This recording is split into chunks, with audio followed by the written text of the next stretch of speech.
Olá pessoal, eu sou a Mara Carvalho e este é o nosso canal Dicas de Amor e Luz. Eu trazendo aqui um texto publicado na página da minha mana, faz tempo que eu não falo dela, Elai Kumari Zorum. Hoje não é um texto dela, é um texto da Mônica Batista. No outro canal já tinha feito algumas leituras, né, e comentários de textos da Mônica. E esse texto não tinha um título, eu dei Relacionamentos Sagrados, né? Vai para minha playlist Amor e Relacionamentos. Vamos lá. É extremamente raro ver duas pessoas numa relação pela pura expansão da consciência, mas quando isso ocorre, a energia magnética que emanam não é nada menos que sagrada. A maioria delas usam relacionamentos como mecanismos de enfrentamento. Ao invés de confrontarem o seu mundo interior, agarram-se ao exterior. Sempre que um relacionamento é usado como forma de escapismo, atrasa o seu caminho e eventualmente provoca o caos no seu campo. Relacionamentos sagrados emergem através da autoobservação e autoconhecimento. Quando duas pessoas escolhem abrir seus corações, cria-se uma conexão tão genuína e profunda que as torna uma transmissão para a própria consciência entrar. Um verdadeiro efeito prisma, onde os seus campos emitem mais luz para o coletivo. A conexão tem o potencial de manter o elo entre a consciência humana enraizada com a consciência superior da divindade. Numa conexão sagrada, ambas as partes assumem total responsabilidade pelas suas falhas e calmamente crescem para estados de consciência mais saudáveis. Alguns relacionamentos podem ser um dos mais poderosos catalisadores para o crescimento metafísico, desde que ambas as pessoas estejam dispostas a olhar para si mesmas, se revelando de maneira crua e vulnerável, sem medo de mergulhar nas suas próprias sombras. O poder da conexão está neste processo frágil, porém poderoso, que não requer culpa ou vergonha. Mônica Batista, publicado na página da minha mana Elai Kumaris Orum.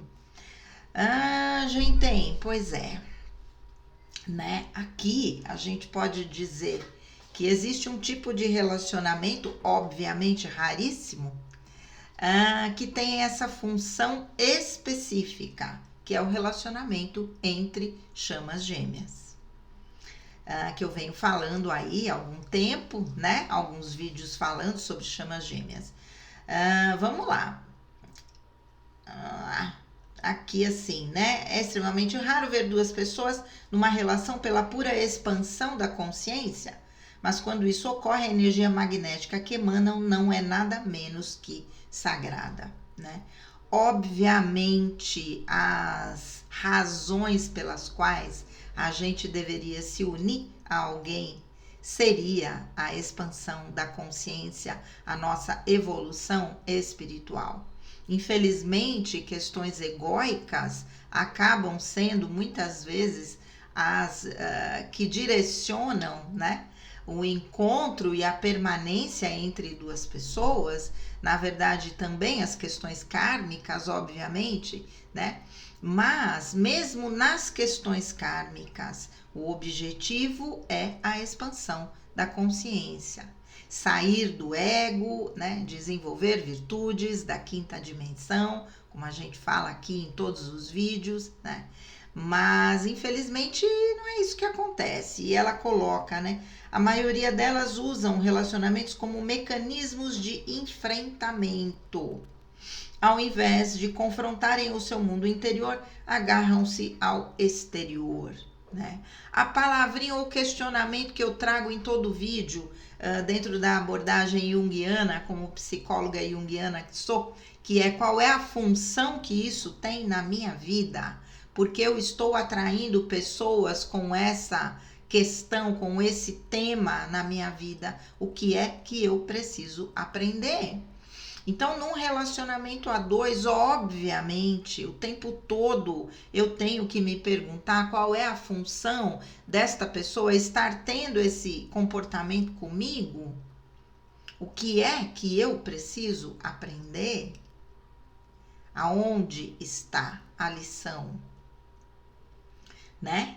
E à medida que duas pessoas que possam estabelecer um relacionamento nesse nível, entender quais são as projeções que eu estou colocando no outro. Projeção é um mecanismo do meu inconsciente que vê no outro aquilo que eu não consigo ver em mim e que me causa raiva, que me dá uma emoção exacerbada, porque na verdade eu tenho aquilo, né? Na verdade eu tenho aquilo. E qual a razão de eu estar enxergando a minha sombra na outra pessoa? Porque esta pessoa tem a função específica de te servir de espelho nos relacionamentos conjugais. Quando a gente aprende isso, a gente começa a enxergar a própria relação como algo diferente, né? Como realmente um mecanismo de aceleração do nosso processo evolutivo.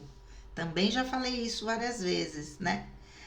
Sempre que um relacionamento é usado como forma de escapismo, atrasa o seu caminho e eventualmente provoca o caos no seu campo, campo energético, né? Quer dizer, quando eu fujo de situações através de um relacionamento, né? Muitas mulheres se casam com a esperança de encontrar um refúgio para os seus problemas familiares e muitas vezes não encontram, constroem outros problemas, porque as razões verdadeiras pelas quais deveriam ter sido feitas as escolhas, né, desses parceiros ou desse parceiro específico não foram usadas, né? Que seriam as compatibilidades, a mesma forma de pensar, né?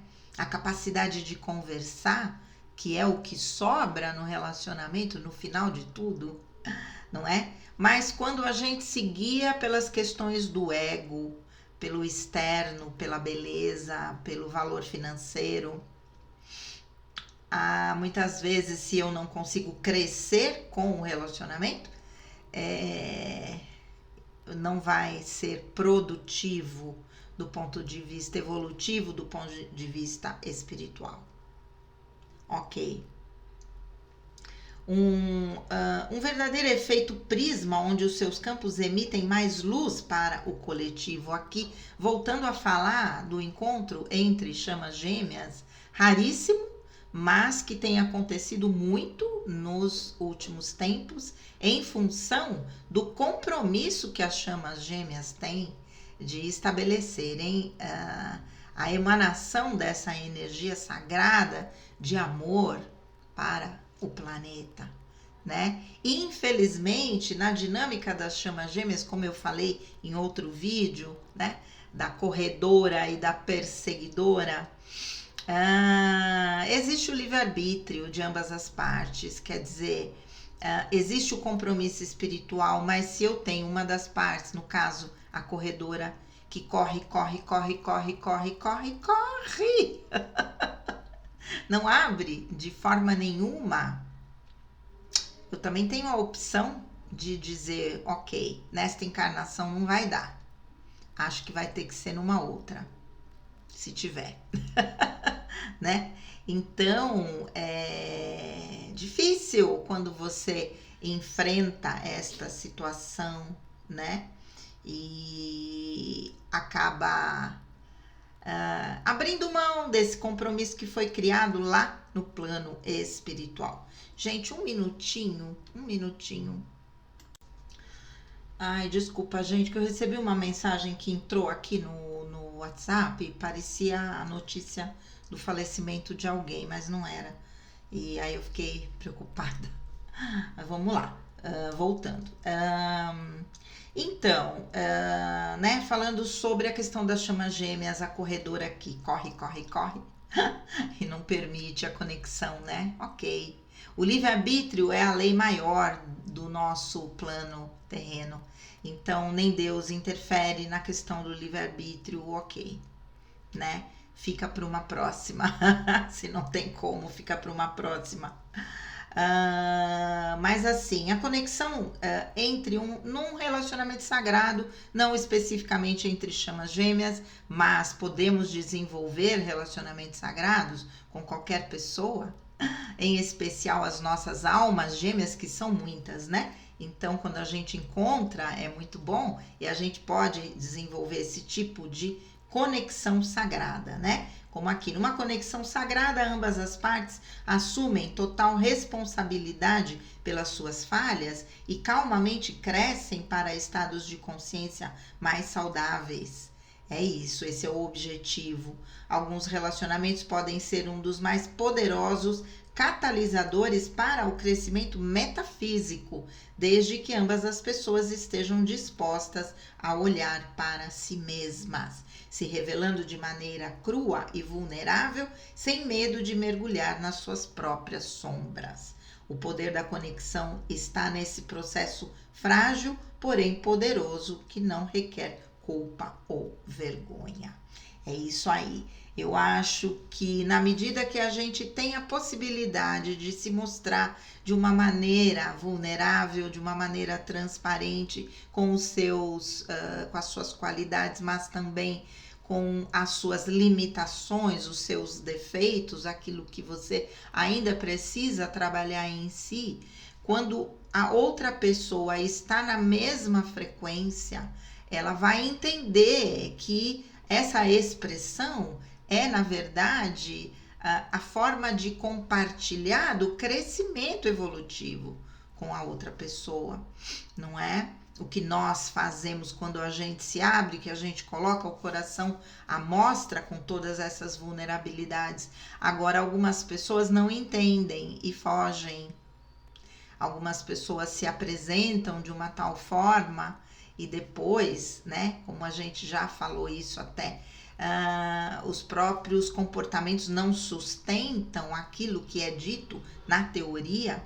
Então, existe a necessidade de se mostrar de uma forma transparente, não numa mentira, não é? Existem testes que a própria espiritualidade nos coloca para saber se existe o que nós chamamos integridade psíquica, integridade consciencial.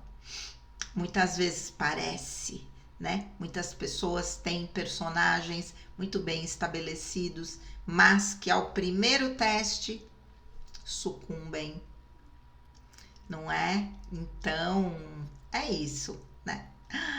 Então, vamos analisar de uma forma mais ampla a necessidade que nós temos de entender que os nossos relacionamentos conjugais estão para que nós possamos levá-los até um nível de relacionamento sagrado, onde vai haver esse crescimento evolutivo e a superação de todas as nossas vulnerabilidades. Certo? É isso aí, vamos refletir.